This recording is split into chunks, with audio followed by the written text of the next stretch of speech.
Hi everyone, my name is Daniel and I am an assistant editor at Edutopia, and I wanted to make a short video showcasing an interesting classroom application of AI. So this particular tool probably needs no introduction, it's ChatGPT. And what some history teachers are doing is getting ChatGPT to roleplay as various historical figures. So let's see how it does as Thomas Edison. I've asked it to imitate both his perspective and his manner of speaking. So now that we have AI Edison here, we can ask it a question like, Mr. Edison, is it true that you stole ideas from Nikola Tesla?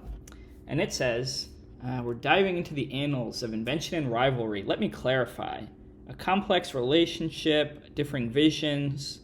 I'd say it's doing a decent job at role-playing as Edison. It's giving some context, but I bet the real Edison would have denied this question in much stronger terms. That's my guess. But you can also ask it more basic biographical questions like when and where were you born, and it'll output a response. And so what history teachers are doing is having their students have these fun interactions with AI historical figures, and then take the transcript of the conversation and fact check it. Using reputable online sources or maybe the class textbook, can you find anything that the AI said that is just outright factually inaccurate?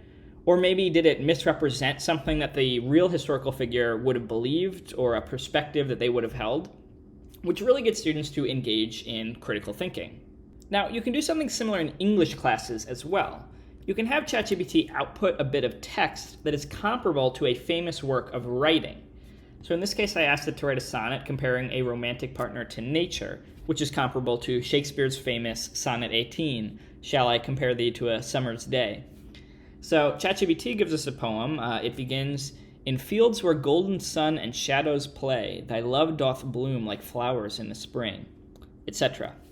And so what English teachers are doing is, well, first of all, having students just make sure that this has the right rhyme scheme, structure, number of lines to be a sonnet in the first place, and then compare it to Sonnet 18.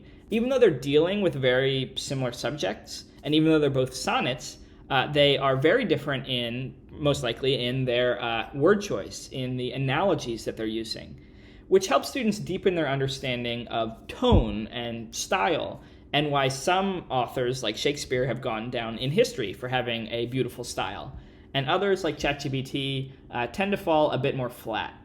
So hopefully this was a helpful look at some of the many ways that a tool like this can be used in the classroom. And if you happen to use ChatGPT in your class, we'd love to hear how you're using it. Thanks so much for listening. Bye.